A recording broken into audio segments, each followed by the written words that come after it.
김민아의 시사 위키. 김민아 기자 어서 오십시오. 안녕하세요. 시사 위키 첫 번째 항목은요. 드루킹과 김경수인데요. 드루킹 특검팀이 김경수 경남도지사를 오늘 새벽 5시까지 계속 이제 밤샘 조사를 했는데 뭐 드루킹하고 대질신문도 있었다고 하고 또 여러 가지 사건들이 있어서 정리를 한번 해보겠습니다. 네, 대질신문 결국 확인했군요. 그렇습니다. 별 소득은 없는 것 아닌가 싶은데요. 핵심은 김경수 지사가 드루킹 일당의 댓글 조작 사실을 사전에 알고 있었느냐 이거 아니겠습니까? 드루킹 김동원 씨는 김경수 지사가 킹크랩 시연회에 참석을 해서 뭐 고개를 끄덕였다 이런 걸로 사실상 댓글 조작을 지시한 거다 이렇게 주장을 하고 있는데, 하지만 김경수 지사는 당일에 느릅나무 출판사에 간 건 맞는데 이 킹크랩 시연을 본 적은 없다 이 주장을 하고 있는 거죠. 예. 이 구도가 계속 이 평행선을 달렸다고 합니다. 예. 근데 그 자리에서 뭐 돈을 줬다는 얘기도 있었지 않나요? 일종의 사례비 내지는 경력금으로 김경수 지사가 이 사람들한테 뭐 100만 원을 줬다라는 얘기가 계속 나왔었는데, 오늘 새벽까지 이루어진 특검의 조사에서 드루킹 김동원 씨가 이 진술을 이제 번복했다라는 것이거든요. 아, 돈 받은 바 없다? 그렇죠. 그럼 지금까지 특검이 확보해 놓고 있는 게 이제 드루킹 측의 진술인데 이것마저도 신빙성이 훼손되고 있는 거 아니냐는 지금 평가들이 나오고 있습니다. 그리고 대선 기간에 안철수 캠프 선거 전략 이걸 드루킹이 입수해서 김경수 지사 쪽에 전달했다.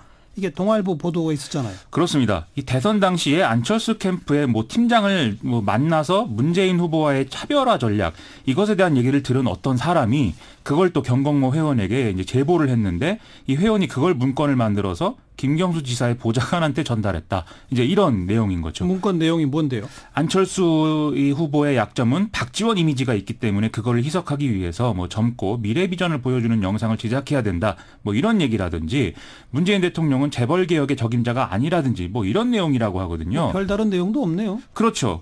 이것을 갖고 드루킹은 또 뭔가 안철수 측의 대선 전략을 김경수 지사한테 전달을 했다. 이런 과시성 발언들을 정치권 인사들에게 하고 뭐 그랬다 이런 얘기입니다. 아무튼 특검은 뭐 아직은 별 소득은 없는 것처럼 보이는 게, 아직 구속영장 청구한다는지 하는 말은 아직 안 나오죠. 뭐 할 거라고들 보긴 하는데 특검이 본격적으로 그 얘기를 지금 하고 있지는 않습니다. 그 김경수 지사가 조사 마치고 나오다가 뭐 폭행을 당했다고요? 특검 조사를 받고 이제 귀가를 하려는데 50대 남성 천모 씨가 김경수 지사 뒤통수를 가격을 하고 또 뒷덜미를 강하게 잡아 끄는 그런 상황이 있었는데요. 이 사람은 이제 특검 사무실 앞에서 김경수 지사 구속 수사를 촉구하는 이 보수 성향의 집회를 열고 또 유튜브로 이걸 생중계하기도 하고 뭐 그랬다고 합니다. 예. 그래서 이제 경찰이 이제 잡아갔는데 여기서 또 갑자기 이재명 지사 이름이 나와서 이제 화제입니다. 왜 또 나왔어요? 이재명 지사 측이 이 직후에 밝히기를 이 사람은 경기도청 앞에서 이 이재명 경기지사 반대 집회도 진행한 이력이 있다. 이렇게 얘기를 한 거거든요. 예. 근데 또 지난해에는 이 사람이 이재명 지사 지지자 모임인 손가락 혁명군 집회에 참석을 해서 또 지지 활동을 했다. 이런 얘기도 나오고 있습니다. 뭐예요? 지지했다가 또 반대했다가? 그러게 말입니다. 이 경선 이후에 이재명 지사에게 이제 경선 불복을 주장을 했는데 이게 받아들여지지 않으니까 뭐 비난하고 뭐 이런 걸로 태도를 바꿨다라는 거거든요. 예. 그런 점을 볼 때 댓글 조작은 안 했겠지만 드루킹하고 비슷한 뭐 이런 사례가 아니냐 뭐 이런 생각도 좀 듭니다. 시사위키 두 번째 항목은요? 국민연금 비상 뭐 이렇게 얘기를 달아봤는데요. 국민연금 문제 계속 화제인데 이게 무슨 일인지 좀 알아보겠습니다. 이제 무슨 일입니까? 오늘 한국일보 일면을 비롯해서 언론 보도들 때문에 국민연금 더 내게 생겼다 이런 이제 걱정들이 나오고 있는데요.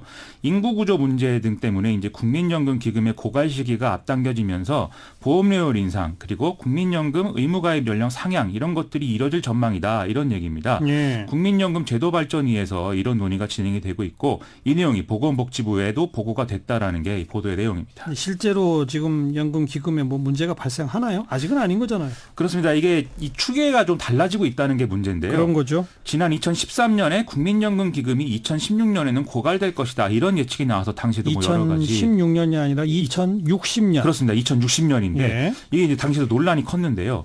그런데 이번에 또 다시 계산을 해보니까 저출산 고령화 현상이 갈수록 심해지고 있기 때문에 고갈 시기가 최소 3년 이상 앞당겨질 수가 있다. 이런 계산이 나왔다는 것이죠. 예. 이것은 국회 예산정책처라든지 보건사회연구원 등도 이제 동일한 계산을 했다고 하는데요.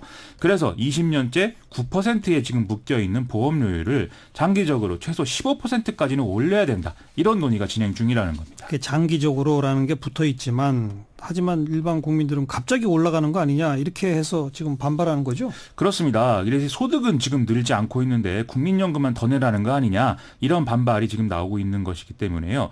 이 국민연금 제도위는 그냥 뭐 보험료를 올리는 게 아니라 이 소득 대체율 조정안까지 묶어서 좀 복수안으로 제시할 예정이다 이렇게 밝히고 있습니다. 소득 대체율 조정안 이게 뭐예요?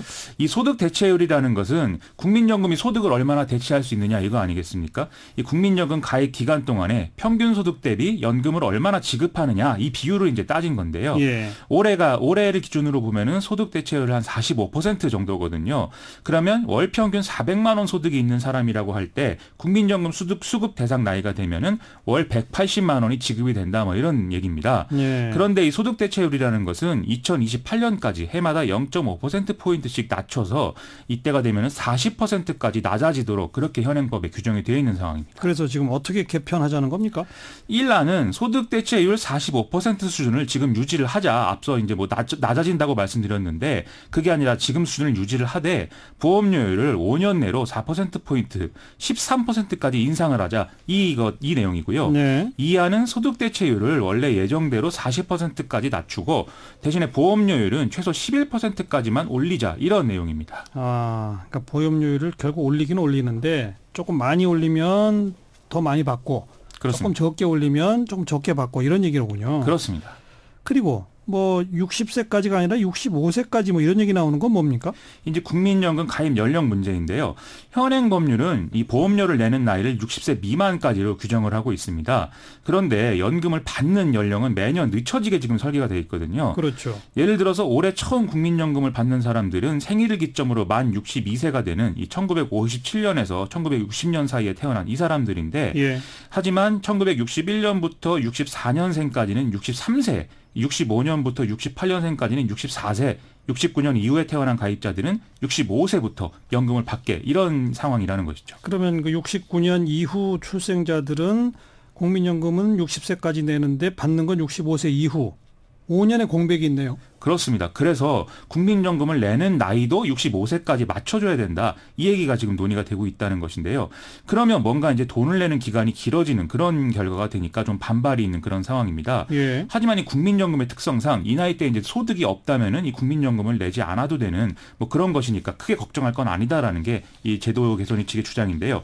하지만 사업주 입장에서 보면은 분명히 부담이 가중이 되기 때문에 또 부작용이 있을 수 있다라는 우려가 있습니다.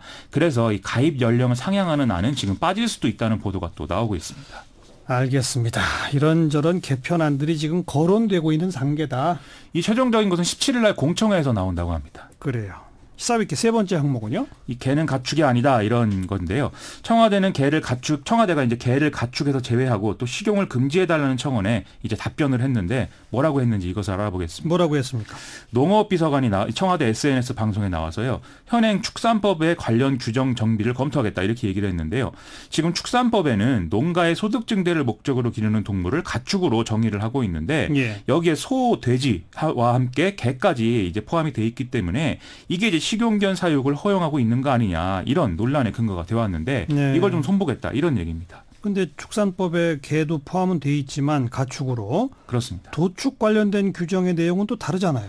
그렇습니다. 지금 도축과 관련해서는 축산물 위생관리법이 또 따로 규정을 하고 있는데요. 예. 여기에는 가축의 범주에서 지금 개가 빠져 있는 상황이거든요. 그러니까요. 즉 종합을 하면 개 농장을 운영하는 것까지는 되는데 이 개들을 도축을 하는 것은 공식적으로 이제 법적으로 보장이 안 되는 이런 모순적인 상황이 지금 있다는 게 문제라는 것이죠. 법적으로 보장이라기보다는 법에서 아예 그냥 빼놓은 거죠. 건드리지 그렇습니다. 않는 거죠. 그렇습니다. 그러니까 뭐 위생 기준 같은 것도 없고 그런 거죠. 그렇습니다. 예. 그래서 청원의 내용은 그러니까 축산법상의 가축에서 개를 빼서 식용 금지를 아예 분명히 원칙으로 해라 이 얘기인 건데요. 청와대가 이것을 인정한 그런 셈입니다. 반발하는 세력도 분명히 있잖아요. 그렇습니다. 이제 개 사육 농장주 등은 이제 반발하는 건데요. 이 사람들은 반대로 축산물 위생관리법에 개를 이제 가축으로 분명히 규정을 해서 식육견의 사육을 이제 합법화해라 이 요구를 하면서 그렇지 않을 경우엔 자신들이 상당한 생계의 위협을 받게 된다 이런 주장을 지금 계속 하고 있는 상황이거든요. 예. 청와대 입장에서는 이것도 어쨌든 생계의 문제라고 하니까 또 하나의 민감한 대목일 수밖에 없는 것이죠. 그럼요. 그래서 청와대도 오늘 이것에 대해서는 좀 이해 당사자의 의견 수렴 과정을 거쳐서 논의가 더 더 필요한 부분이 있다 이렇게 설명을 하고 있는데요. 즉 무슨 얘기냐면 개식용을 금지하는 방향으로 대략적인 원칙을 정하기는 하겠지만 이 사람들에 대해서는 별도의 생계 대책을 모색할 필요 이것은 또 인정이 된다 이런 취지로 답변을 한 걸로 봐야 되겠습니다. 그러니까 방향은 이때 의견 수렴이나 사회적 논의, 국회 입법 이건 더 좀 시간이 걸린다. 이 국회가 입법을 해야 되기 때문에 그러니까요. 추가 논의가 있어야 됩니다. 수고하셨습니다. 고맙습니다. 김민아 기자였어요.